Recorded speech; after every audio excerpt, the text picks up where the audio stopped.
Don தொலைக்காட்சியிலே இந்த இயற்கை வழி என்கின்ற நிகழ்ச்சியின் ஊடாக பல்வேறுபட்ட இயற்கை வழி தகவல்களை அறிந்து கொண்டிருக்கின்றீர்கள். உண்மையில் ஒரு இயற்கை வழி விவசாயத்தை செய்வதற்கு நன்றாக அனுபவமும் தேர்ச்சியும் இருப்பவர்கள் எந்த காலநிலையாக இருந்தாலும் எந்த நிலைமைகளாக இருந்தாலும் கல்லுக்கு மேல் கூட பயிர்களை நட்டு பயன்பெறக்கூடிய அளவுக்கு ஒரு தேர்ச்சி உள்ளவர்களாக இருக்கின்றார்கள். மிக உக்குரமான வெப்பம், உக்குரமான குளிர், உக்குரமான மழை போன்ற காலங்களில் கூட பயிர்களை நட்டு பயன்பெறக்கூடியவர்களாக இருக்கின்றார்கள். இதற்கு நாங்கள் பயன்படுத்துகின்ற உத்தி முறைகள் அல்ல உபாயங்கள் தான் காரணமாக இருக்கின்றன. உண்மையில் ஒரு பயிருக்கு எது அங்கு பிரச்சனையாக இருக்கின்றது, எது தாக்கத்தை ஏற்படுத்துகின்றது என்பதை உணர்ந்து அதை தனித்து வழங்குகின்ற ஒரு நடவடிக்கையை நாங்கள் வளமையாக்கி கொள்ள வேண்டும். உண்மையில் குளிர்காலங்கள், மழைக்காலங்கள், மழை நீரினால் ஏற்படக்கூடிய பாதிப்பை நாங்கள் எவ்வாறு தணிப்பது, அதே போல வெப்ப காலங்களிலே, உக்குரமான வெயில் காலங்களிலே இந்த வெப்பத்தினாலே ஏற்படக்கூடிய பாதிப்புகளை எவ்வாறு தவிர்ப்பது என்கின்ற விடயங்களை அவதானத்திலே கொண்டு நாங்கள் பயிர் செய்ய வேண்டும். இந்த நீங்கள் உங்களுடைய பயிர்களை நடுகின்ற போது உண்மையில் அது வெப்ப காலமாக இருந்தால் இயற்கையாக, அதாவது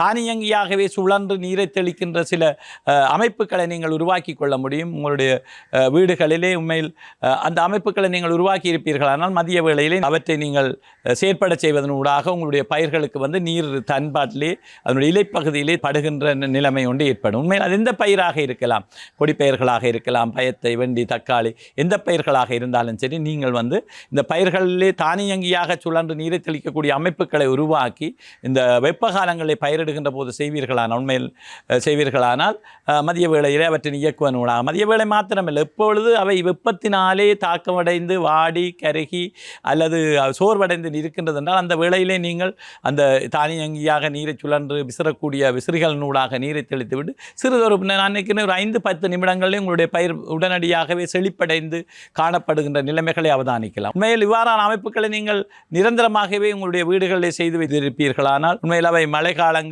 வெப்பம் குறைந்த காலங்களில் பயன்படுத்தாமல் இந்த அதிகளவான வெப்பமான காலங்களிலே நீங்கள் அவற்றை பயன்படுத்துவதனூடாக அதிக பயனை பெற்றுக்கொள்ள முடியும். ஏனென்று சொன்னால் உண்மையில் அதிக அளவு சில வீட்டு தோட்டம் செய்கின்றது நாங்கள் உண்மையிலே நஞ்சற்ற பசுமையான எங்களுக்கு தீமை தரக்கூடிய மரக்கறிகளை இல்லாமல் எங்களுடைய வீட்டிலே நல்ல நச்சுத்தன்மை உள்ள தீமை தரக்கூடிய மரக்கறிகளை தவிர்த்து நல்ல எங்களுக்கு நஞ்சற்ற பசுமையான மரக்கறிகளை பெறுவதை நோக்கமாக இருப்பதோடு அது லாபகரமான ஒன்றாகவும் அதை நாங்கள் மாற்றிக்கொள்ள வேண்டிய ஒரு தேவை இருக்கின்றது. உண்மையில் வீட்டு தோட்ட நடுவோர்கள் பலர் லாப நட்ட கணக்கு பார்த்து அந்த நடவடிக்கையிலிருந்து தொடர்ச்சியாக வீட்டு தோட்டத்தை செய்வதில்லை. இது நட்டமான ஒன்று அல்லது இதனால் எங்களுக்கு கிடைக்கின்ற வருமானம் குறைவாக இருக்கின்றது அல்லது இதிலே நாங்கள் கிடைக்கின்ற பலனை விட எங்களுக்கு செலவு அதிகமாக இருக்கின்றது, இதைவிட சந்தையிலே மரக்கறிகளை நாங்கள் வாங்கி உண்டு விடலாம் என்கின்ற ஒரு நிலைக்கு மாறி அந்த வீட்டு தோட்டம் செய்வதை இடையிலே பலரும் கைவிட்டு விடுகின்றார்கள்.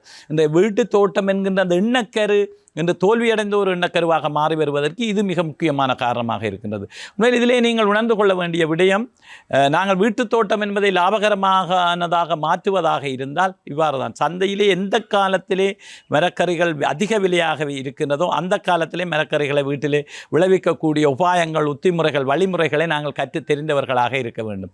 உண்மையில் எங்களுடைய வீடுகள் மரங்கள் நிறைந்ததாக, இணல் பகுதிகள் நிறைந்ததாக இருந்தாலும் கூட நாங்கள் இந்த வெப்ப காலங்களிலே அதிகரித்த வெயில் இருக்கின்ற காலங்களிலே அவற்றினூடாக இந்த போக்கு வெயில் என்று சொல்லப்படுகின்ற மாலை வேளையிலே அல்லது காலை வேளையிலே கிடைக்கின்ற வெயில் படக்கூடியதாக மரங்களுக்கு கீழே அல்லது நிழல் படுகின்ற இடங்களுக்கு கீழே கூட நாங்கள் பல்வேறுபட்ட பயிர்களை நட்டு பயன்பெற்றுக் கொள்ளக்கூடியதாக. சில பயிர்கள் வெப்ப காலங்களிலே அறவே நட்டு நாங்கள் பயன்பெறுவது மிக கடினமாக இருக்கும். குறிப்பாக இந்த தக்காளி எல்லாம் மிகவும் மென்மையான தண்டு, மென்மையான இலைப்பகுதிகள் காணப்படுவதனாலே வெப்ப காலங்களிலே அவை நட்டு பயன்பெறுவது மிக கடினமான ஒன்றாக இருக்கின்றது. எனவே இந்த வெப்பத்தை தணித்து வெப்பம் குறைந்த பகுதிகளில் நட்டு வெப்பம் குறைந்த இடங்களிலே நாங்கள் பயிர்கள் நட்டி பயன்பெறுகின்ற வழிமுறைகளை நீங்கள் கற்று தெரிந்து அல்லது நன்றாக அந்த விடயங்களிலே அனுபவம் உள்ளவர்களாக மாறுவதன் ஊடாக நீங்கள் இந்த பிரச்சனைகளிலிருந்து விடுபட்டுக் கொள்ள முடியும். நன்றி, வணக்கம்.